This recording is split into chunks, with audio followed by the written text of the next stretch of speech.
Así que ahora vamos a, hermanos, a ir a la palabra del Señor, vamos a abrir nuestras Biblias y vamos a continuar, hermanos, con la serie de sermones en el Evangelio según Mateo. Evangelio según Mateo.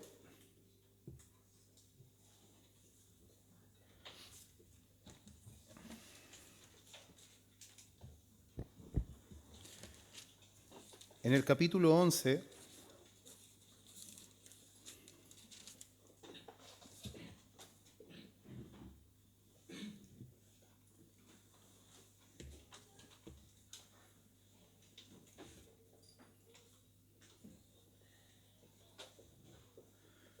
Mateo capítulo 11, vamos a dar lectura del versículo 7 al versículo 15. Mateo capítulo 11, versículo 7 al versículo 15. Les voy a pedir, hermanos, que nos pongamos en pie y demos lectura a la palabra del Señor, que dice de la siguiente manera: Mientras ellos se iban, comenzó Jesús a decir de Juan a la gente: ¿Qué salisteis a ver al desierto? ¿Una caña sacudida por el viento? ¿O qué salisteis a ver? ¿A un hombre cubierto de vestiduras delicadas? He aquí los que llevan vestiduras delicadas en las casas de los reyes están. Pero, ¿qué salisteis a ver? ¿A un profeta? Sí, os digo, y más que profeta, porque este es de quien está escrito: He aquí yo envío mi mensajero delante de tu faz, el cual preparará tu camino delante de ti. De cierto os digo, entre los que nacen de mujer no se ha levantado otro mayor que Juan el Bautista, pero el más pequeño en el reino de los cielos mayor es que él. Desde los días de Juan el Bautista hasta ahora, el reino de los cielos sufre violencia y los violentos lo arrebatan, porque todos los profetas y la ley profetizaron hasta Juan. Y si queréis recibirlo, él es aquel Elías que había de venir. El que tiene oídos para oír, oiga. Amén. Pueden tomar asiento, hermanos.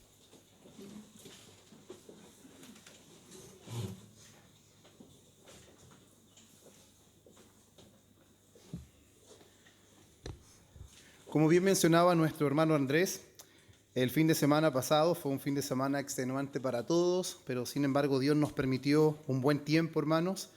Y en ese momento, obviamente, como otro pastor fue el que expuso la palabra el domingo anterior, tuvimos ese paréntesis en donde no tuvimos la continuidad, ¿cierto?, de lo que hemos venido compartiendo del Evangelio según Mateo.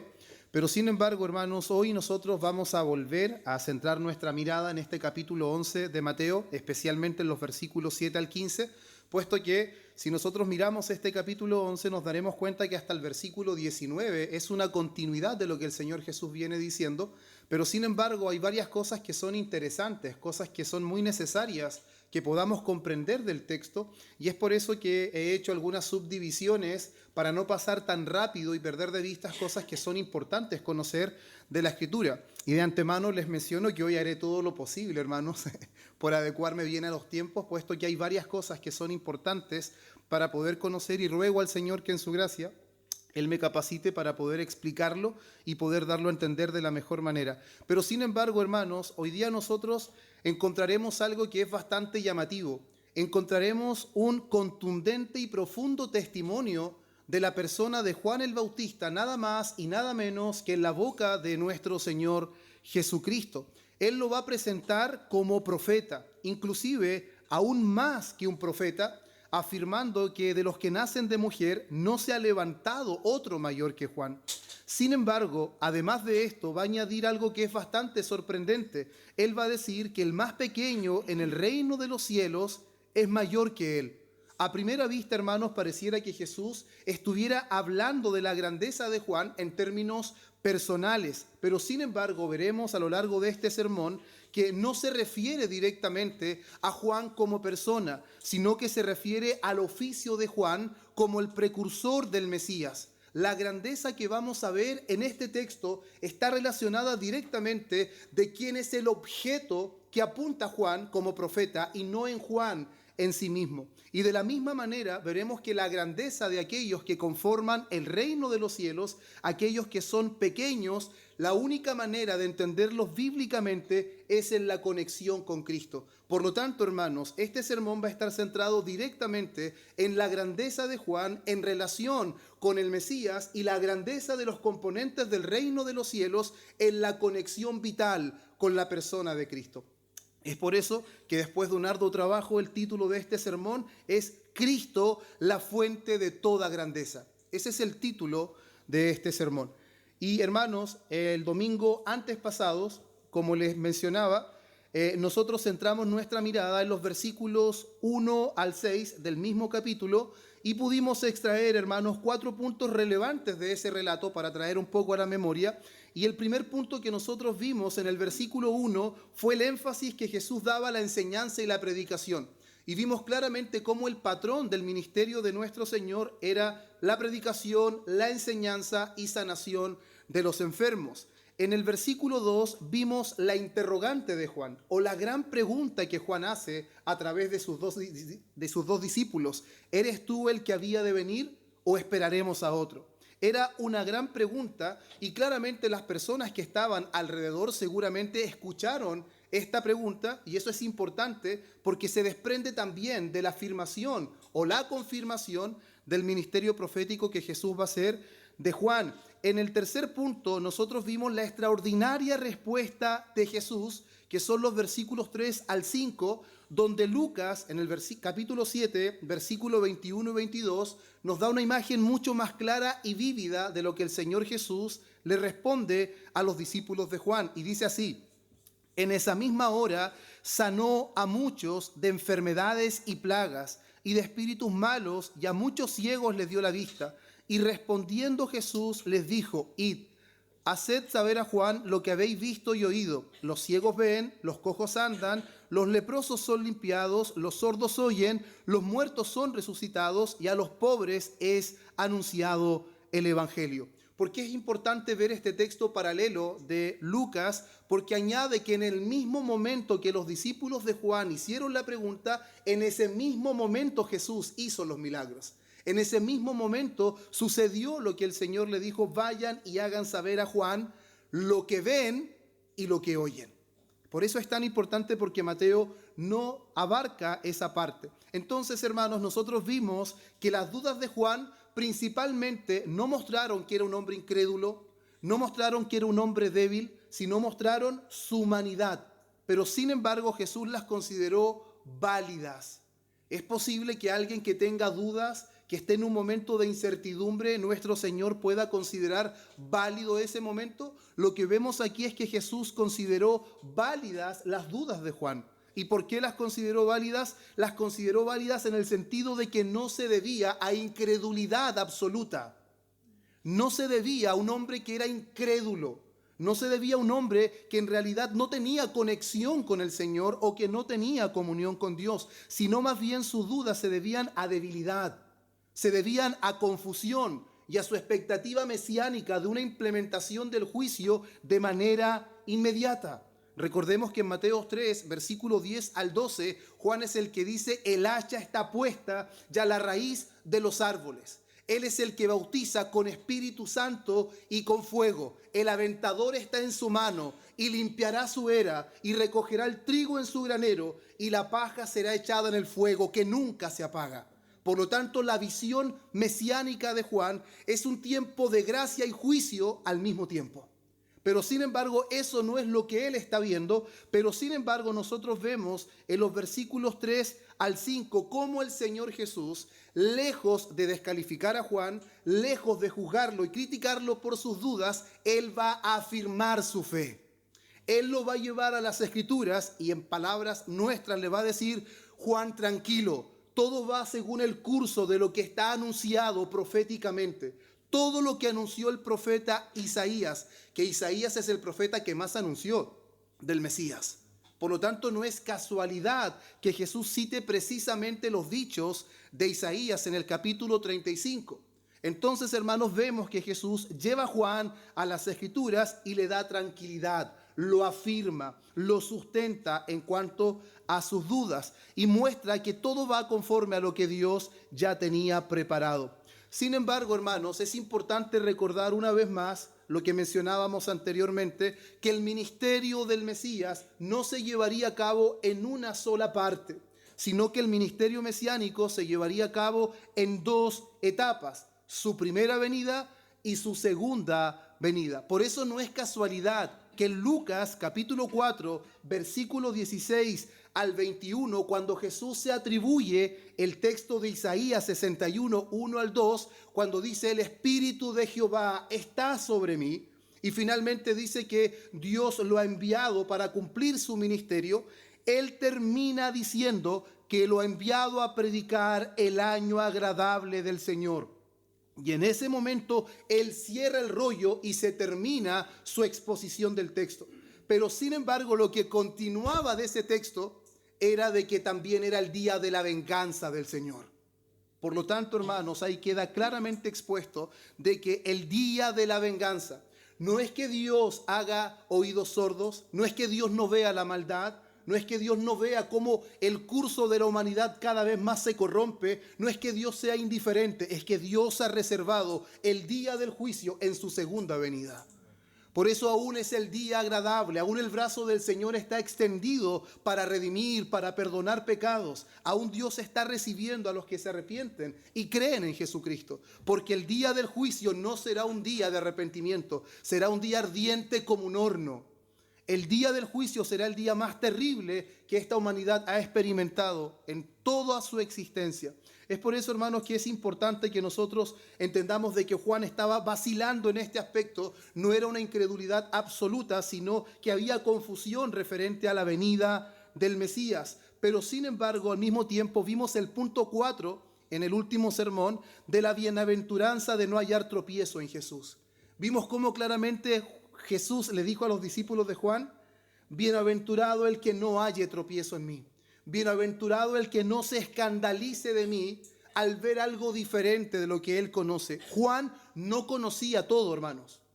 Si nosotros pensamos de que Juan tenía un conocimiento exhaustivo, un conocimiento completo del plan de redención, erramos. Juan no tenía un conocimiento acabado. Juan tenía conocimiento de lo que él debía hacer, y Dios iba cada vez manifestando y dando testimonio de que Jesús era el Cristo, de que Jesús era el Mesías. Pero sin embargo terminamos en ese punto 4 de la bienaventuranza, que da a entender que a pesar de que Juan no pudiera comprender qué estaba pasando, cuando Jesús le da el cumplimiento profético de Isaías, él debía descansar. Él debía confiar. Hicimos un llamado, hermanos, en ese día a todos nosotros, citando un escritor muy antiguo que decía: cuando no podamos comprender el accionar de Dios, cuando no entendamos su mano, debemos confiar en su corazón.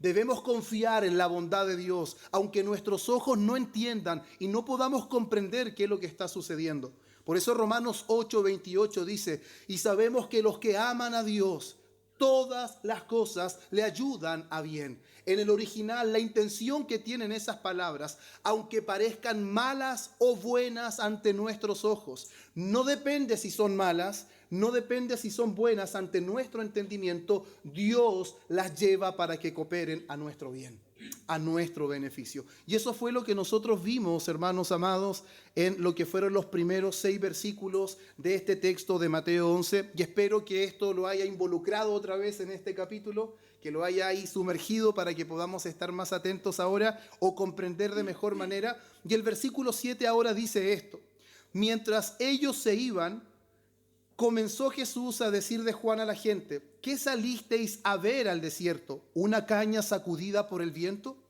Es una pregunta extraordinaria, pero sin embargo quizás nos preguntamos por qué Jesús ahora dirige su atención a la multitud. ¿Por qué Jesús no sigue su camino? Porque dice que los discípulos se iban. Seguramente los discípulos ahora se iban a Juan a contarle lo que oyeron, a contarle lo que vieron y a testificar claramente de que Jesús es el que había de venir a disipar las dudas de Juan. Pero sin embargo hay algo importante que les decía al principio. Lo más probable es que la multitud escuchó la pregunta que los discípulos hicieron de parte de Juan. Y eso probablemente iba a hacer que la gente dudara de Juan.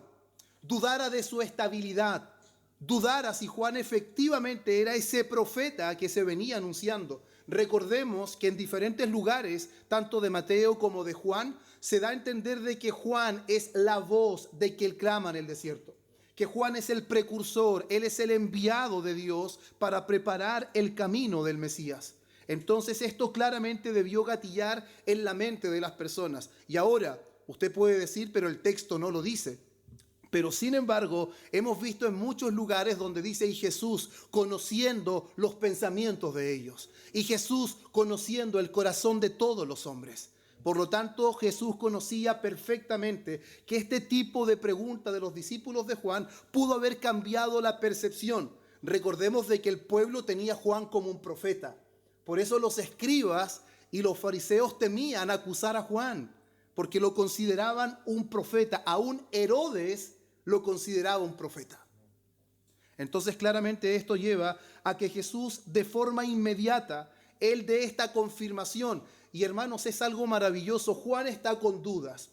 Normalmente nosotros podríamos haber escuchado, qué terrible, el profeta dudando, el profeta teniendo estos cuestionamientos. Es el momento preciso para que el Señor Jesús lo descalifique, para que el Señor Jesús lo critique. Es el momento perfecto, inclusive cuando Pedro negó al Señor miserablemente y cuando Jesús lo mira, Pedro llora amargamente. Era el momento perfecto para desprenderse de Pedro, siempre causando problemas y al final negando al Señor delante de las demás personas.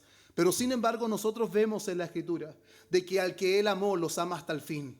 Cuando Él ha llamado a alguien, no solamente lo llama, sino que lo capacita y lo sustenta. Y al mismo tiempo Él nos levanta cuando nosotros no tenemos la capacidad de hacerlo. Y eso es algo extraordinario, porque primero afirma su fe a Él personalmente. Él afirma su corazón con esas palabras, pero ahora Él va a confirmar su ministerio ante la multitud. El Señor no va a permitir que la gente piense equivocadamente de Juan, porque las dudas de Juan no lo descalifican, porque Él es un hombre de entendimiento limitado, no conoce todo el plan de redención, pero el Señor va ahora a vindicar a su profeta. Él ahora va a dar a entender que no se hagan pensamientos erróneos de él, que las dudas de Juan no lo descalifican como profeta. Es por eso que hace esta pregunta: ¿qué salieron a ver al desierto? ¿Una caña sacudida por el viento? Y esta imagen, hermano, es algo muy vívido para las personas de aquel tiempo, porque la caña era una planta muy común que crecía en las orillas del río Jordán y en las zonas pantanosas. Y tenía una particularidad: la caña era frágil e inestable. Estas cañas se doblaban con facilidad cuando el viento soplaba y normalmente la imagen de una caña se utilizaba para simbolizar debilidad e inconstancia. Una persona que fluctúa, una persona con convicciones débiles. Pero sin embargo el Señor le dice: ¿qué salieron a ver? En otras palabras, ¿qué esperaban? ¿Qué expectativas tenían de Juan? ¿Pensaron que sería un hombre débil? ¿Pensaron que sería un hombre inestable? ¿Pensaron que sería un hombre fluctuante? Pero sin embargo, claramente el Señor dice: no, hermanos, son preguntas retóricas. Las preguntas retóricas no buscan información de los oyentes, sino más bien quieren que los oyentes reflexionen, que entiendan en realidad que lo que pueden estar pensando es incorrecto. Y la pregunta retórica: ¿salieron a ver una caña sacudida por el viento? La pregunta es un absoluto no. Juan no es una caña sacudida por el viento. Que la pregunta hecha por los discípulos no ponga en duda el ministerio de Juan. Jesús, al mencionar que la caña sacudida por el viento, está contrastando a Juan con esa imagen de debilidad y de fluctuación. Cuando nosotros vemos la Escritura, hermanos, Efesios capítulo 4, versículo 14, para que ya no seamos niños fluctuantes, llevados por doquiera de todo viento de doctrina.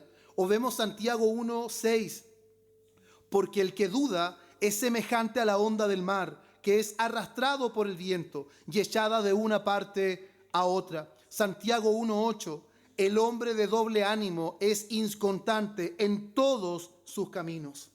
Eso nos da a entender, hermanos, que la Escritura muestra al inconstante como alguien movido continuamente por las circunstancias o inclusive por el temor o por el miedo. Pero sin embargo, ese no es el escenario que el Señor está planteando acerca de Juan. Juan es un hombre con convicciones profundas. Juan es un hombre valiente que predica el arrepentimiento de pecados de parte de Dios. Juan es un hombre que no le va a importar qué tipo de persona está delante de él. Él tiene claridad de que Dios lo ha enviado a anunciar el camino del Señor. Él tiene claridad en el sentido de que Él es el que prepara el camino del Mesías. Y eso lo vemos en Mateo capítulo 3, versículos 7 al 10. Dice, al ver él que muchos de los fariseos y de los saduceos venían a su bautismo, le decía, generación de víboras. Claramente Juan no era un hombre temeroso. Claramente Juan no tenía miedo a los resultados, a las consecuencias. Generación de víboras, nada más y nada menos que a los fariseos y a los saduceos. Él les decía, ¿quién os enseñó a huir de la ira venidera? Juan es un hombre austero que vive en el desierto. Estos hombres son hombres religiosos que se codean con la gente más importante, son los elogiados, y él les está diciendo, ¿quién les enseñó? Son los hombres eruditos, los más entendidos, y Juan está cuestionando su entendimiento. Juan está cuestionando su proceder. ¿Quién les enseñó a huir de la ira venidera? Haced pues frutos dignos de arrepentimiento, y no piensen decir dentro de ustedes mismos, Abraham tenemos por padre, porque yo digo que Dios puede levantar hijos de Abraham aún de estas piedras, y también el hacha está puesta, predicador de hacha, hermanos, puesta a la raíz de los árboles. Por tanto, todo árbol que no da buen fruto es cortado y echado al fuego. Claramente Juan no es una caña sacudida por el viento, no es un hombre débil, no es un hombre fluctuante, no es un hombre sin convicciones, es un hombre que tiene convicciones, que es valiente y predica la palabra de arrepentimiento. Y no está interesado solamente en hacer que los hombres entiendan que son pecadores, sino los está llamando directamente a que se arrepientan de su pecado. Y es ahí, hermanos, a donde ahora pasamos al versículo 8 y vemos otra pregunta retórica, porque él va a abordar otra parte de Juan en cuanto a su ministerio. ¿O qué salisteis a ver? ¿A un hombre cubierto de vestiduras delicadas? He aquí los que llevan vestiduras delicadas en la casa de los reyes están. Lucas, en el capítulo 7, versículo 25, aporta algo que también es interesante. Él dice, mas, ¿qué salisteis a ver? ¿A un hombre cubierto de vestiduras delicadas? He aquí los que tienen vestidura preciosa y viven en deleites, en los palacios de los reyes están. Y una de las cosas importantes, hermanos, es que la palabra que se utiliza para ropas delicadas es la palabra malacá, y significa ropas suaves, ropas costosas, lujosas. Y en el primer siglo, en el tiempo judío, hermanos, esto se asociaba a la vida de comodidad, de placer, de lujos. Esto claramente estaba asociado con la realeza. Estaba asociado con las personas ricas de alto nivel social o estatus social, como le podemos llamar. De hecho, en Lucas capítulo 16, versículo 19, vemos la parábola del rico y Lázaro. Y vemos claramente que la vestimenta del rico era lino fino y púrpura. Y ese tipo de vestimenta era muy costosa, solamente podía ser adquirida por las personas de alta posición. Entonces, ¿qué es lo que el Señor Jesús está diciendo? ¿Qué saliste a ver? ¿Un hombre con ropas delicadas? Él está diciendo una vez más, no. Juan no es un cortesano. ¿Qué es un cortesano? Un miembro de la corte real. Él no pertenece al grupo selecto, él no pertenece a la alta posición, él no es un hombre que vive acomodadamente. Él no es uno de los servidores de Herodes. Él no busca el favor político, ni tampoco busca agradar a las personas. Por el contrario, ¿qué nos dice la palabra de Juan? Juan vestía de pelo de camello y de cinto de cuero. Mire su dieta, langostas y miel silvestre. ¿Dónde vivía? Él vivía en el desierto. Eso lo encontramos en Mateo capítulo 3, versículo 4. El atuendo de Juan era áspero. Y es algo importante que lo identificaba con los profetas del Antiguo Testamento, principalmente con Elías, como se menciona en el segundo libro de Reyes, capítulo 1, versículo 8. Mire lo que dice Hebreos referente a esto para que veamos la conexión directa de esa forma austera de vivir y de comer y de vestirse de Juan. Hebreos capítulo 11, versículo 37 al 38. Anduvieron de acá para allá. Es el texto de los héroes de la fe. Es el texto donde también se menciona a los profetas dentro de este grupo. anduvieron de acá para allá, cubiertos de pieles de ovejas y de cabras, pobres, angustiados, maltratados, de los cuales el mundo no era digno. ¿Se da cuenta cómo esto es un paralelo con la austeridad de Juan en su forma de vivir? Primera de Timoteo 6, al versículo 8, que esto encaja directamente con la forma de vivir de Juan y no con las apreciaciones que las personas se podían estar haciendo. Y es lo que Jesús quiere eliminar de sus mentes. Gran ganancia es la piedad, acompañada de contentamiento, porque nada hemos traído a este mundo y sin duda nada podremos sacar. Así que teniendo sustento y abrigo, ¿qué? Reclamemos. No, teniendo sustento y abrigo, estemos contentos con esto. ¿Acaso esto no aplica a la vida de Juan? ¿Acaso este no es más un relato certero con lo que es Juan en realidad? Hermano, Juan no era un hombre que estuviera dispuesto a negociar ni comprometer la verdad. Juan no era un hombre, hermanos, que anhelaba las posiciones altas. Él no vivía con lujos ni placeres, ni tampoco buscaba la aprobación de las demás personas. De hecho, Juan no tenía puestos los ojos en esta tierra. Juan tenía puestos los ojos en el cielo. Hermanos, ¿se necesita tener un conocimiento completo de Dios y de su obra para tener puestos los ojos en el cielo? No, hermanos.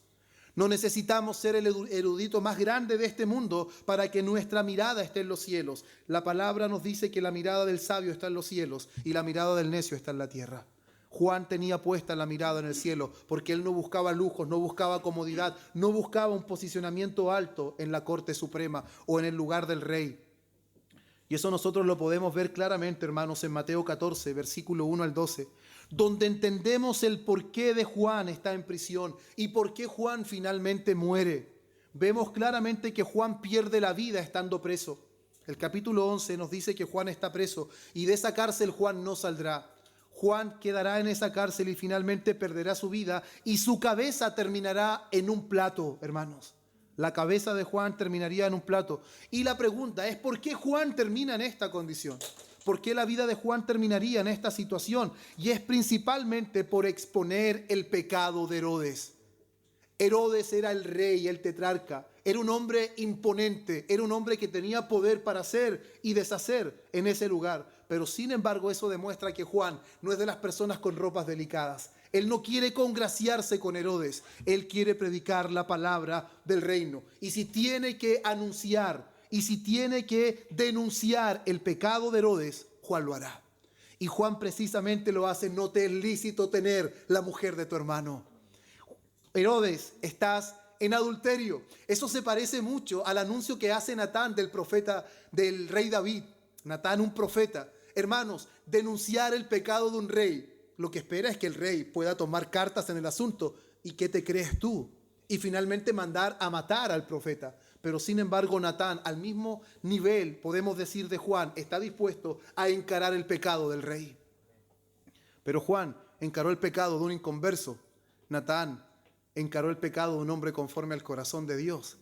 Que había mucha diferencia en eso también. Pero vemos claramente cómo él no buscaba congraciarse. Si él hubiese querido congraciarse con Herodes, no lo hubiese denunciado, no hubiese encarado su pecado. Por lo tanto, ¿Juan es un hombre de ropas delicadas? Absolutamente no. Ese no es el tipo de hombre que ustedes salieron a ver al desierto. Es un hombre que no busca posiciones, es un hombre que no busca congraciarse con los hombres, es un hombre de Dios. Y ahí es donde pasamos al versículo 9, hermanos, y que dice: ¿pero qué salisteis a ver? ¿A un profeta? Sí, os digo, y más que un profeta, porque este es de quien está escrito: he aquí, yo envío mi mensajero delante de tu faz, el cual preparará tu camino delante de ti.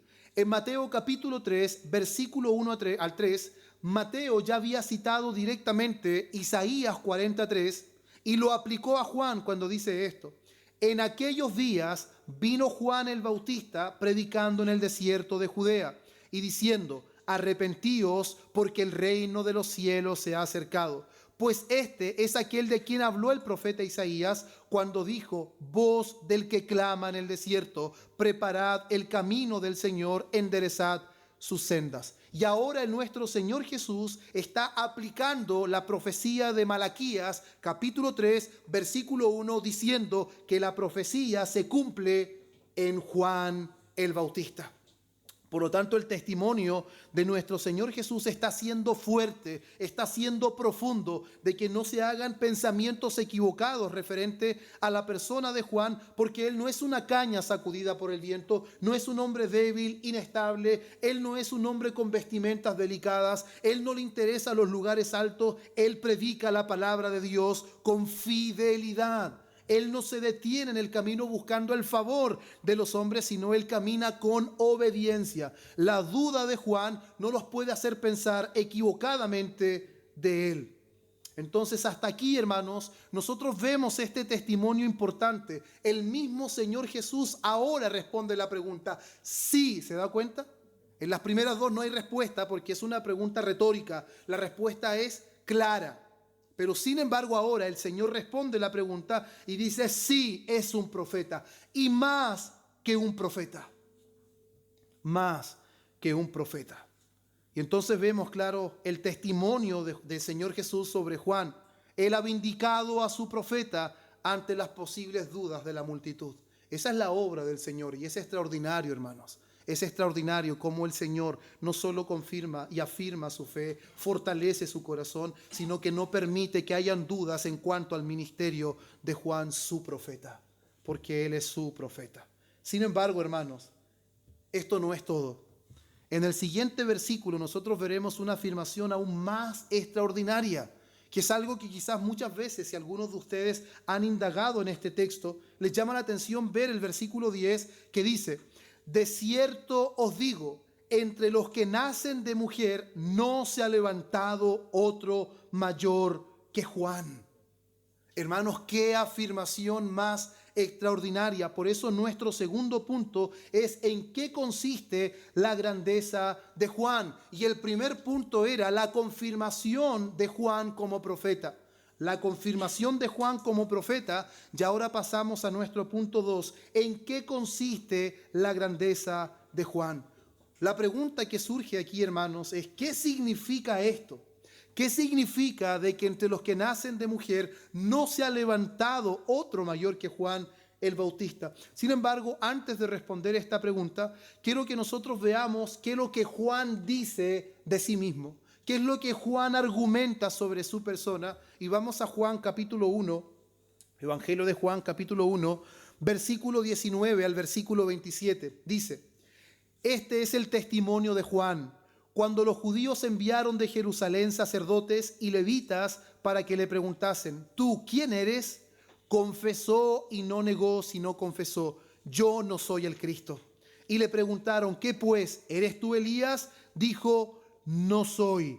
Aquí él está diciendo que no es Elías, porque el pueblo de Israel pensaba de que Elías vendría de forma literal, no que estaba hablando en términos espirituales, que vendría uno con el espíritu de Elías. Por eso él dice que no es Elías. ¿Eres tú el profeta? Y respondió: no. Le dijeron: pues ¿quién eres? Para que demos respuesta a los que nos enviaron. ¿Qué dices de ti mismo? ¿Se da cuenta? ¿Qué es lo que Juan dice de él mismo? Dijo: yo soy la voz de uno que clama en el desierto. Enderezad el camino del Señor, como dijo el profeta Isaías. Juan mismo es consciente de que él es el cumplimiento de esa profecía. Por lo tanto, no hay duda alguna de lo que él está diciendo y de lo que Jesús está confirmando delante de la multitud. Versículo 24. Y los que habían sido enviados eran de los fariseos, y le preguntaron y le dijeron: ¿por qué pues bautizas si tú no eres el Cristo, ni Elías, ni el profeta? Juan le respondió diciendo: yo bautizo con agua, mas en medio de vosotros está uno a quien vosotros no conocéis. Y hermanos, esta afirmación es muy importante, porque Juan mismo está dando un testimonio que él no es el Cristo. Y aquí está diciendo: por favor, no pongan las miradas sobre mí.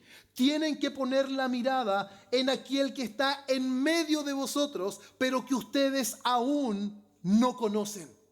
Y esto es extraordinario, hermanos, porque aquí involucra dos realidades. Una realidad inmediata, física, porque el ministerio de Jesús aún no se anunciaba o no empezaba de manera pública. Por lo tanto, efectivamente no conocían aún a Jesús como el Cristo. porque su ministerio aún no era público, pero al mismo tiempo Juan está afirmando una realidad espiritual. Ustedes no le conocen. Eso da a entender que la manera de poder conocer a Cristo, de tener una conexión real con Él, es mediante la obra del Espíritu Santo. Es por eso que Juan va a decir, yo bautizo con agua para arrepentimiento, pero el que viene tras mí, Él bautizará en Espíritu Santo y fuego. Él es el único que puede cambiar la realidad y puede hacer que los hombres le conozcan y gocen de una relación real con Él. Versículo 27. Este es el que viene después de mí. Y esto, hermanos, es algo glorioso. El que es antes de mí, del cual yo no soy digno de desatar la correa del calzado. A ver, Juan, ¿qué está diciendo? Este viene después de mí, pero es antes de mí.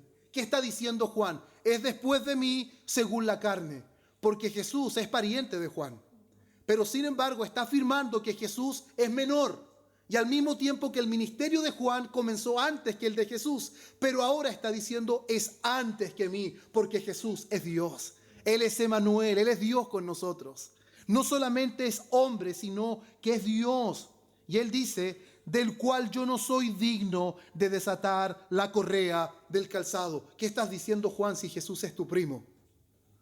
Pero sin embargo, Él no se está refiriendo a Él según la carne, sino que Él se está refiriendo en la persona, la dignidad de aquel que viene, de aquel que no conocen y que se va a manifestar y que bautiza con Espíritu Santo. Él no es digno ni de desatar la correa de su calzado. No es digno de realizar ni el servicio más mínimo de un esclavo. Eso es lo que los esclavos solamente hacían. Él le dijo, ni siquiera soy digno de la posición de esclavo delante de Él. Y eso lo argumenta también en Mateo 3, versículo 11. Yo a la verdad os bautizo en agua para arrepentimiento, pero el que viene tras mí, cuyo calzado yo no soy digno de llevar, es más poderoso que yo. Él os bautizará en Espíritu Santo y fuego. Lo que aquí está ocurriendo, hermanos, es que Jesús reconoce la grandeza del ministerio de Juan. Él es el último profeta del Antiguo Testamento. No sé si había meditado en eso. Él es el último profeta de las promesas. Él es el último profeta del Antiguo Pacto. No hay otro profeta después de Juan, porque Él es el profeta de la transición del Antiguo al Nuevo Pacto, de las promesas al cumplimiento. Y Él está reconociendo que Él es el Elías que había de venir, según Malaquías capítulo 4, versículos 5 al 6, y lo que se argumenta también en Mateo 11, 14. Pero su grandeza, hermanos, es importante que nos centremos aquí. Su grandeza no está asociada con su vida personal, sino que la grandeza de Juan está en el oficio como el heraldo del Mesías. Juan fue escogido, hermanos, no solamente para anunciar al Mesías. Juan fue escogido para señalar con claridad al Cristo ya presente. Y ahí está la grandeza de Juan, que él no solamente anunció que el Mesías vendría, él fue el que dijo en Juan 1:29, he aquí el Cordero de Dios, que quita el pecado del mundo. Ningún hombre jamás tuvo ese honor. Ningún hombre jamás tuvo ese privilegio. Jamás nadie había dicho, he aquí la promesa de Dios cumplida. He aquí el verbo hecho carne. Nunca nadie había dicho eso. Por eso Él va a afirmar claramente que de los nacidos de mujer no hay otro mayor que Juan, porque nadie ejerció ese ministerio en todo el Antiguo Pacto. Todas fueron sombras, todos fueron tipos. Todo lo que se hacía era solamente algo que de alguna forma mostraba lo que se iba a cumplir perfectamente en Cristo. Pero todos fueron sombras. El único que anunció la sustancia fue Juan. Juan es el único que anuncia, aquí está, Él es.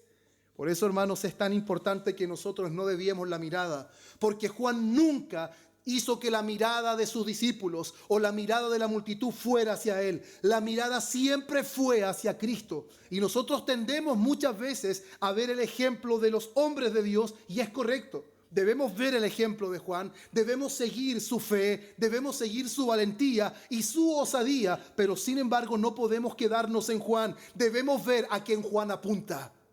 No podemos quedarnos en Juan, porque Juan tenía un dedo alzado y ese dedo mostraba al que realmente debemos seguir. No podemos quedarnos solamente en Juan. Juan lo que nos dice, no me miren a mí, yo no soy el Cristo. No me miren a mí, yo solo soy una voz del que clama en el desierto. No me miren a mí, yo solo bautizo en agua y no con el Espíritu Santo y fuego. No me miren a mí, yo solo anuncio el pecado y llamo al arrepentimiento, pero Él es el que cargará con el pecado de su pueblo. Él solamente anuncia el pecado. Juan es una especie de ley. Él anuncia el pecado y llama a los hombres al arrepentimiento. Y dice que el que no se arrepiente, el hacha está puesta. Es la señal de la ley.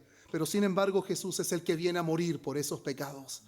Juan bautizaría a Jesús, pero quien cargaría con el pecado no sería Juan, sería Jesús. Por eso, hermanos, es importante que nosotros no desviemos la mirada. Y si miramos la vida de Juan, es una vida extraordinaria. Un hombre que nace milagrosamente. Su madre era estéril y su padre ya era un hombre viejo. Ambos eran de la familia sacerdotal. Solamente el hombre ejercía el sacerdocio, la mujer no lo hacía. Pero sin embargo vemos que nace de una manera extraordinaria y podemos decir, ¡uy, qué maravilloso Juan! Pero cuando vemos a Jesús, hermanos, cuando vemos a Jesús, no solamente su madre era anciana y su padre anciano y que era estéril, sino que él nace sin que ellos se junten. Él nace por obra completa del Espíritu Santo. Por lo tanto, de alguna manera vemos reflejado en Juan lo que se va a manifestar mucho más glorioso en la persona de Cristo. Es como cuando vemos, no sé, cosas como en la Biblia, como la historia de Sansón. Y vemos que Sansón en su muerte mató mucho más enemigos que aún en su propia vida. Y decimos, qué extraordinario Sansón. Pero cuando miramos a la cruz, vemos a uno muriendo y que en realidad venció todas las potestades. Y venció a todos sus enemigos. La victoria de Sansón es solamente un anticipo de la gran victoria que nuestro Señor llevaría a cabo. Todas esas cosas solamente eran sombras y tipos. Pero sin embargo todo eso tiene cumplimiento glorioso en la persona de nuestro Señor Jesús. La grandeza de Juan es porque su dedo apuntaba no al que había de venir, sino al que vino, al que llegó. La gracia había irrumpido a este mundo y no debían mirarlo a él. Es necesario que yo mengüe, pero que él crezca. Esas son las palabras de Juan. Esas son las palabras de Juan. Por eso Juan es el más grande de los nacidos de mujer. Porque ningún profeta, hermanos, tuvo tal ministerio.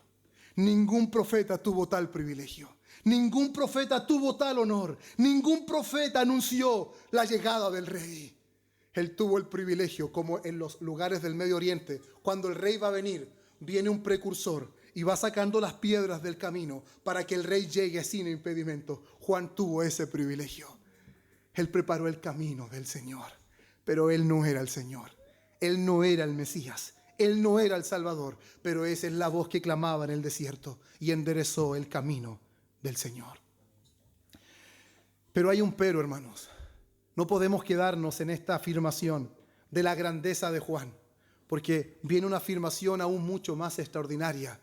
Nos quedamos sorprendidos cuando dice que de los nacidos de mujer no hay uno más grande que Juan. La multitud debe haber quedado sorprendida, debe haber cambiado su pensamiento. Jesús confirma el ministerio de Juan ante la multitud. Pero hay un pero. La parte B del versículo dice, el más pequeño del reino de los cielos es mayor que Juan.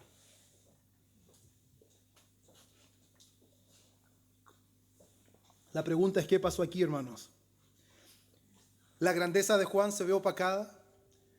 Parece que en realidad Juan no es tan grande porque ahora los más pequeños en el reino de los cielos son mayores que Juan. No, hermanos. El Señor Jesús está anunciando que Juan es el más grande de todo el Antiguo Testamento, no en cuanto a su persona, no en cuanto a su capacidad. Recordemos que Juan no hizo ningún milagro. Juan no hizo caer fuego del cielo ante los profetas de Baal como lo hizo Elías. Él no abrió el mar como Dios utilizó a Moisés, ni abrió el río Jordán como lo hizo con Eliseo. Pero sin embargo es anunciado como el más grande en relación a su conexión con el Mesías. Él no lo señala, él no lo anuncia, él lo señala directamente. Y en relación a Cristo es su grandeza. Por eso Cristo es la fuente de toda grandeza. No hay grandeza fuera de Cristo. No hay grandeza fuera de Cristo. Todo lo que el hombre puede tener no tendría nada si no le fuere dado de arriba. Y dice, el más pequeño del reino de los cielos es mayor que él. Y aquí, hermanos, vemos claramente un contraste, porque Juan pertenece a la época de la promesa. Juan pertenece al tiempo de las sombras, pero sin embargo, él no llegó a la plenitud de la inauguración del reino. Juan no llegó a ver la muerte de Jesús. Juan no llegó a ver la resurrección y la ascensión de Cristo. Por lo tanto, el más pequeño en el reino de los cielos es más grande que Juan. ¿En qué sentido? Que el creyente más sencillo que vive después de la venida de Cristo en el nuevo pacto es más grande que Juan. Es más grande que Juan. ¿Y por qué? Hebreos nos va a decir algo importante. Capítulo 8, versículo 6. Cristo es el mediador de un pacto superior, establecido sobre mejores promesas. Juan capítulo 1, versículo 17. La ley por Moisés fue dada, pero la gracia y la verdad vinieron por medio de Jesucristo. Por lo tanto, hermanos, podemos ver claramente de que después de Cristo está el nuevo pacto. Con su muerte, con su cuerpo molido, con su sangre derramada, se da inicio al nuevo pacto que está sustentado en mejores promesas y que tiene como fiador no a Adán, no a Noé, no a Abraham, no a Moisés, no a David, sino al Hijo de Dios. El fiador del nuevo pacto, el mediador del nuevo pacto, la cabeza federal del nuevo pacto, el representante del nuevo pacto es Cristo. Por lo tanto, claramente en esa conexión con Cristo es que el creyente más sencillo, el creyente con menos conocimiento, es superior de Juan porque está después de la cruz y tiene mucho más luz que lo que Juan tuvo. A nosotros nos cuesta creer eso, pero el creyente en Cristo después de la cruz tiene más luz que la que tenía Juan. Tiene más luz que la que tenía David. Tiene más luz que la que tuvo Abraham. Y eso nos cuesta creer. Por eso nosotros necesitamos comprender, hermanos, lo que significa estar conectados con Cristo. Segunda de Corintios 5:17. De modo si alguno está en Cristo, nueva criatura es. Las cosas viejas pasaron, todas son hechas nuevas. Y todo esto proviene de Dios. Todo esto proviene de Dios. Entonces, cuando dice este pequeño, se refiere a por su causa en la unión con Cristo. Tiene mayor luz, un mayor privilegio, porque contempla lo que Juan señaló. El creyente del nuevo pacto contempla lo que Juan no pudo ver, lo que Juan solamente señaló. Mire lo que dice Mateo 13, 16 y 17, para que entendamos esta idea de manera más clara, hermanos. Dice, pero bienaventurados vuestros ojos, porque ven, y vuestros oídos porque oyen, porque de cierto os digo que muchos profetas y justos desearon ver lo que veis y no lo vieron, y oír lo que oís y no lo oyeron. Hermanos, ustedes y yo hemos oído y hemos visto y tenemos más luz que la que tuvo el más grande de los nacidos en el antiguo pacto. ¿Ha contemplado esa realidad? ¿Ha contemplado que Juan no conoció en esta vida la realidad después de la vida de Cristo? Él solamente lo conoció a través de sombras, a través de tipos. Nosotros conocimos la sustancia. Cuando alguien viene llegando y hay sol, y usted solamente ve la sombra, sabe que la persona viene. Pero usted no se conforma con la sombra, usted quiere ver a la persona. Juan fue el último que vivió en el tiempo de la sombra. Ya anunció que la persona había llegado, pero nosotros contemplamos a la persona. Nosotros contemplamos la muerte, la resurrección de Cristo y la ascensión que está a la diestra de Dios Padre. El conocimiento de un creyente en Cristo es mucho más amplio, mucha más luz, porque fue revelado completamente el ministerio de Cristo. El misterio que estuvo escondido, pero ha sido revelado en este tiempo. Qué glorioso, hermanos. Mire lo que dice 1 de Pedro 1, 10 al 12, terminando esta idea. 1 de Pedro 1, 10 al 12.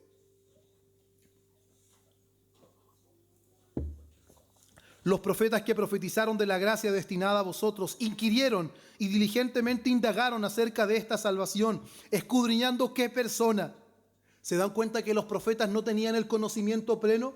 Ellos sabían lo que Dios les revelaba, lo que Dios les mostraba. Y dice, escudriñando, leo más atrás, los profetas que profetizaron de la gracia destinada a vosotros inquirieron, diligentemente indagaron acerca de esta salvación, escudriñando qué persona y qué tiempo indicaba el Espíritu de Cristo que estaba en ellos, el cual anunciaba de antemano los sufrimientos de Cristo y las glorias que vendrían tras ellos. A estos se les reveló que no para sí mismos, sino para nosotros, administraban las cosas que ahora os son anunciadas por los que os han predicado el Evangelio, por el Espíritu Santo enviado del cielo, cosas en las cuales anhelan mirar los ángeles.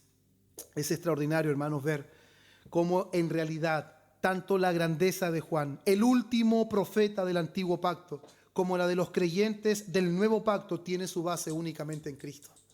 Toda grandeza tiene base solamente en Cristo. Es debido a la conexión con Cristo, porque Él es la fuente de toda grandeza.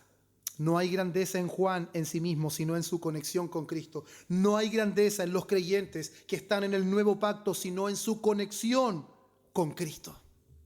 Y ahora, hermanos, pasamos en honor al tiempo al punto 3, donde vamos a ver, hermanos, que toda esta afirmación y confirmación del ministerio profético del Señor Jesús, donde quedamos en claro, hermanos, que Juan no es el Cristo.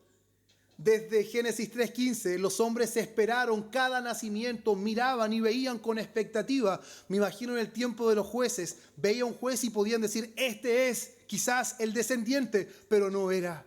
Por miles de años esperaron, pero sin embargo Juan tuvo el privilegio de decir, este es. Hermanos, ¿logramos ver eso? ¿Logramos visualizar cuánto tiempo toda esa humanidad esperó el descendiente de la mujer? Y Juan tuvo el honor de decir, aquí está, Él es. Él es. ¿Cuántos desearon eso? Y Juan tuvo el privilegio. Ahí está la grandeza en quien él apuntaba y no quien él era. Eso es importante que lo entendamos. Versículo 12. Desde los días de Juan el Bautista hasta ahora, el reino de los cielos sufre violencia y los violentos lo arrebatan. Estoy seguro que quizás más de alguno ha escuchado este texto y hemos escuchado quizás muchas interpretaciones de lo que esto significa. Pero sin embargo es importante, hermanos, que lo veamos a la luz del contexto. Lo que se resalta, hermanos, en este versículo es que desde la predicación de Juan se produjo una agitación espiritual sin precedentes. Desde los días de Juan el Bautista, está haciendo énfasis, desde el momento que Juan comenzó a predicar, desde el momento que Juan empezó a anunciar el arrepentimiento de pecados, empezó a haber una agitación espiritual que no había tenido precedentes. Pero sin embargo es importante entender que cuando dice el reino sufre violencia, no significa que el reino está siendo destruido. No significa que los hombres están de alguna manera deteniendo el reino, sino que la proclamación del reino produce una confrontación intensa. Cuando el reino de los cielos está siendo anunciado, va a haber confrontación. No todas las personas lo van a recibir. Van a haber algunos que lo reciban, pero van a haber algunos que lo van a rechazar de manera intensa. El anuncio de Jesús como el Mesías, el anuncio de Jesús como el Salvador del mundo, traerá enemigos. En el tiempo de Juan trajo a Herodes, trajo a los fariseos, trajo a los saduceos, trajo a los escribas, inclusive también a los incrédulos gentiles. Pero también, hermanos, había un movimiento de personas que con determinación y fervor buscaban el reino de Dios. Y eso es lo que vemos también en la aseveración que dice, los violentos la arrebatan. Aquí pueden haber diferentes tipos de interpretaciones, pero sin embargo creo, hermanos, que a la luz del contexto, aquí estamos viendo dos realidades. A la hora que el reino de los cielos se anuncia, esto produce confrontación, trae enemigos, pero cuando dice los violentos lo arrebatan, no se está refiriendo de que nosotros vamos a tomar por la fuerza y que vamos a ir con violencia natural, vamos a ir simplemente a generar conflicto, sino que se refiere a una determinación santa. A pesar de que el reino tiene confrontación, a pesar de que el reino se ha ganado enemigos, la persona que cree el mensaje, la persona que toma el mensaje y lo abraza, va a tener determinación en poder tomar el reino, aún sabiendo cuáles son sus consecuencias. Aún sabiendo que eso contaría con confrontación, con persecución y aún con perder la vida. Lucas 16:16 dice, la ley y los profetas eran hasta Juan, texto paralelo. Desde entonces el reino de Dios es anunciado y todos se esfuerzan por entrar en él. Eso significa que entrar en el reino, abrazar al reino, no es algo que el hombre puede hacer de manera pasiva, porque ser cristiano, tomar y abrazar las verdades de la palabra significará oposición a este mundo, oposición a la cultura. Por eso Jesús en los capítulos anteriores venía diciendo que quien creía en Jesús, los enemigos no serían los de afuera, sino serían los de la propia casa. ¿Se acuerdan de eso? porque claramente comenzaría desde el círculo más cercano, porque no todos creerían en el Evangelio. Pero esto no apunta a violencia física contra otros, hermanos, sino una determinación espiritual radical, como el apóstol Pablo dice en Filipenses capítulo 3, versículos 12 al 14, cuando dice: prosigo para ver si logro asir aquello por lo cual también fui asido por Cristo. El apóstol Pablo decía: prosigo, nada me detiene. En un momento determinado dijo: que nadie me cause molestias porque traigo las marcas del crucificado. Él decía claramente: nadie me detenga, no, que nadie se compadezca de mí. Él es un hombre de Dios y está dispuesto a sufrir las consecuencias por seguir a Cristo. Seguir a Cristo traerá confrontación, seguir a Cristo traerá conflictos, seguir a Cristo traerá enemigos, pero sin embargo, seguir a Cristo vale la pena, nos dijo Juan, inclusive si es al coste de la cabeza. Él perdió su cabeza, pero no estuvo dispuesto a negar el llamado que Dios había hecho de su vida. Por eso, hermanos, hay un llamado a la fe y a un discipulado radical en estas palabras. Hay que resaltar, hermanos, de que el reino es un privilegio y mayor que el que tuvo Juan. Todo aquel que pertenece al reino de los cielos, el que es parte del reino, tiene un privilegio mucho mayor que el que tuvo Juan. Por lo tanto, el reino sufre violencia, sí. Habrán enemigos que deberán detenerlo, que deberán evitar que el reino avance, y para aquellos que quieren abrazar el reino tienen que ser conscientes de esta realidad, que no seremos amigos del mundo, el mundo será el enemigo, porque a él lo aborreció primero. Versículo 13, que también es parte del mismo punto que estamos viendo, dice: porque todos los profetas y la ley profetizaron hasta Juan. ¿Qué significa esto, hermanos? Ya lo hemos mencionado. Jesús coloca a Juan en un lugar único en la historia de la redención. Es un lugar único. Los profetas y la ley se refiere a todo el Antiguo Testamento. Todo el Antiguo Testamento, la ley y los profetas. Y eso lo vemos en Lucas 24, 27, conversación de Jesús con los discípulos en camino a Emaús, y comenzando desde Moisés y siguiendo por todos los profetas, le declaraba en todas las escrituras, todas. ¿Estaba el Nuevo Testamento ahí? No, se refería al Antiguo Testamento. Declaraba en todas las escrituras lo que de él decían. Romanos capítulo 3, versículo 21, Pablo dice: pero ahora, aparte de la ley, se ha manifestado la justicia de Dios. ¿Quién es la justicia de Dios? Cristo, testificada por la ley y por los profetas. ¿Se dan cuenta que cuando se refiere a profetas y ley, está encerrando todo el Antiguo Testamento? Dice: profetizaron hasta Juan. Eso significa que Juan es el último profeta del Antiguo Pacto. Como les decía al principio, él marca la transición hacia el cumplimiento en Cristo. Y esto, hermanos, es muy importante, porque Juan no solo anuncia, sino que él lo señala. Lo que venimos diciendo: él es el Cordero de Dios. Él es el que se había anunciado en todo el Antiguo Testamento. Y eso significa que la promesa culmina en Juan. ¿Se logra entender eso? Ya no hay promesa. Juan anuncia el cumplimiento. Promesa, cumplimiento. Él es la transición. Versículo 14. Y si queréis recibirlo, él es aquel Elías que había de venir. Lo habíamos mencionado en Malaquías 4. Versículo 5 al 6, donde se anuncia que Elías vendría antes del gran día terrible de Jehová. Por lo tanto, él es el que vino con el espíritu de Elías. Jesús aquí está interpretando, hermanos, esta profecía. Claramente no es una encarnación. Él no es Elías literalmente, sino que él es el que viene en el espíritu de Elías, según Lucas 1, versículo 17. Y al igual como Elías confrontó la idolatría de Israel, Juan está confrontando la religiosidad del pueblo que se encontraba en ese momento. Y esa palabra, hermanos, si queréis recibirlo, implica reconocer a Juan como el Elías prometido. ¿Y eso requería qué? Requería fe. Reconocer a Juan tenía implicaciones directas. Si Juan es el precursor, si Juan es la voz del que clama en el desierto, si Juan en realidad es quien Jesús está afirmando que es, quien Mateo dijo que era y quien Juan mismo dijo que era, eso tiene implicaciones. Jesús es el Mesías. Jesús es el Mesías. Por eso no podemos perder de vista, hermanos, lo que en realidad este texto nos está diciendo. Por eso se requería fe y se requería discernimiento espiritual para entender las afirmaciones de Jesús. Pero sin embargo muchos esperaban de que Elías viniera de forma literal y rechazaban de alguna manera también a Juan. Versículo 15, hermanos, sí. Vamos ya viendo el último versículo. El que tiene oídos para oír, oiga.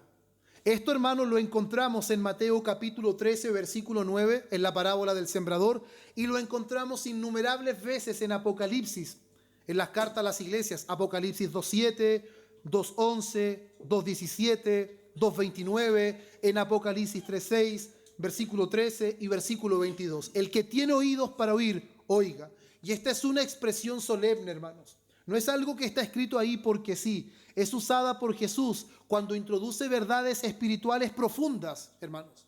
Verdades espirituales profundas que no todos aceptan de manera fácil o de manera sencilla. ¿Y qué significa esto, hermanos? Como decimos nosotros en el buen chileno, para que se entienda, el que tenga oídos para oír, que oiga. Presten atención. Esto es crucial. Presten atención. Esto es urgente. El que tenga oídos para oír, oiga lo que él tenía que decir. Y el reconocimiento de Juan como el Elías y la venida, hermanos, del reino no es un asunto secundario, sino que era clave para entender el plan redentor de Dios. Juan como precursor y Jesús como el cumplimiento. Juan como anunciador y Jesús como el Cordero que quita el pecado del mundo. Por eso, hermanos, es importante ya para ir viendo la parte final, la conclusión de este sermón. Gracias al Señor por el tiempo, estoy dentro de los márgenes, ahí un poco acotado, pero bien.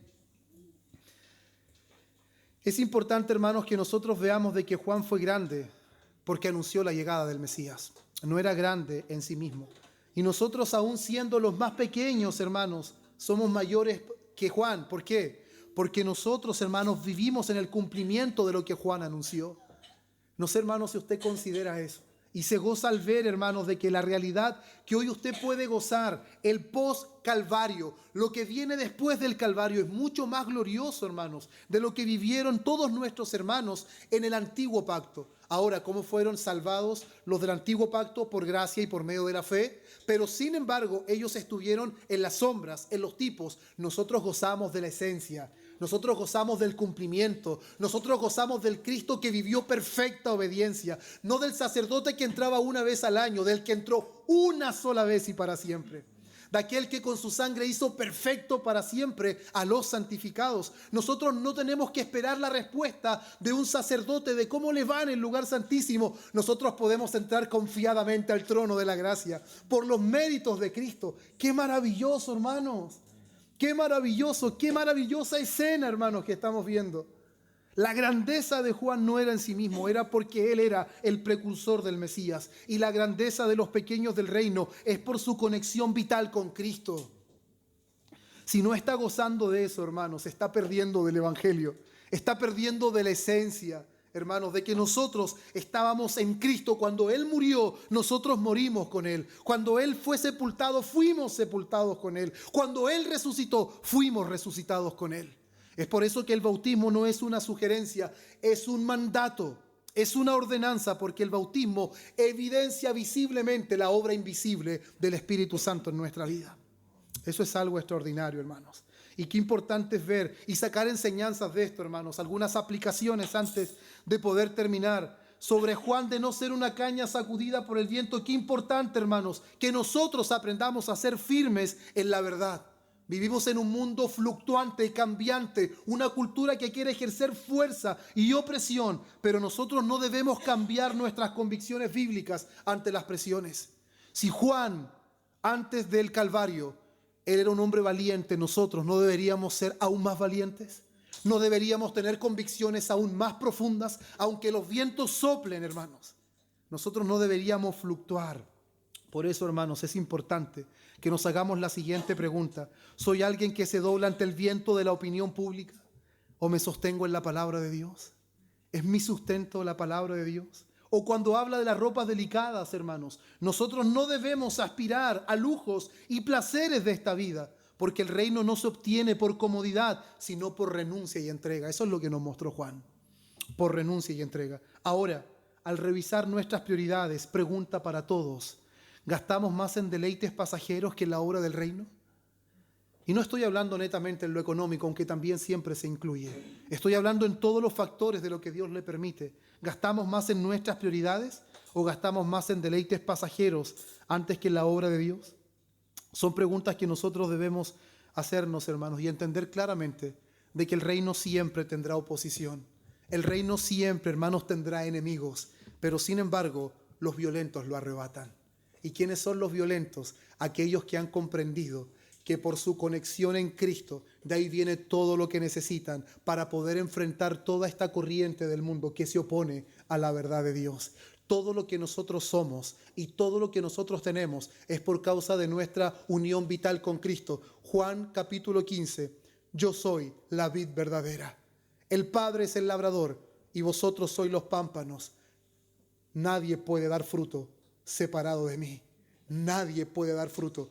Pero en esto es glorificado mi Padre, en que llevéis mucho fruto y que vuestro fruto permanezca. Es por causa de nuestra unión con Cristo que recibimos todo lo que el pámpano necesita. No hay nada fuera de la vid que el pámpano necesite. Fuera de la vid el pámpano se seca y el pámpano se muere y no sirve para más nada. Pero cuando el pámpano está en la vid, el pámpano carga fruto. Es por causa de nuestra condición, de nuestra conexión con Cristo, de nuestra unión vital con Él, es que recibimos todas las bendiciones espirituales en los lugares celestiales. Amén. Les invito a orar en su lugar. Padre bueno, Dios de toda gracia, oh Dios, te glorificamos y te bendecimos en este día. Gracias por tu amor incomparable. Gracias por el perdón total y completo de todos nuestros pecados, Señor. Gracias porque podemos presentarnos hoy ante ti con confianza. Hoy hemos aprendido, Señor, de la vida de Juan, pero al mismo tiempo también nos has permitido ver el dedo de Juan, que no iba hacia él, sino apuntaba a Cristo, apuntaba al Señor, al Salvador del mundo. Juan predicó del arrepentimiento, pero Jesús nos dio el arrepentimiento. Juan predicó sobre los pecados, pero Jesús cargó nuestros pecados. Por eso hoy, Dios mío, podemos gozar de esta realidad maravillosa, que no necesitamos sombras ni tipos, no necesitamos otros sacrificios, no necesitamos un sacerdote humano que nos represente. Cristo es el gran sumo sacerdote y Cristo es el gran sacrificio, ofrecido una sola vez y para siempre. Oh Señor, ayúdanos con tu Espíritu a reflexionar en el sermón que hoy nos has permitido oír, y que estas últimas preguntas que surgieron puedan repercutir en nuestro corazón. Danos estabilidad, haznos hombres y mujeres valientes que estén dispuestos, Señor, a caminar aún con la opresión, y que, Señor, la comodidad, los lujos de esta vida, Señor, no seduzcan nuestro corazón. Que al igual, Señor, como ocurrió con Señor Daniel y con sus amigos, Señor, que a pesar de que Babilonia era glamurosa, era excelente, pero sin embargo, Señor, Babilonia no entró en su corazón. Había un amor que predominaba, y era el amor a su Dios, era el amor a su palabra. Que eso predomine en nosotros, te lo rogamos, en el nombre precioso de Cristo. Amén y amén.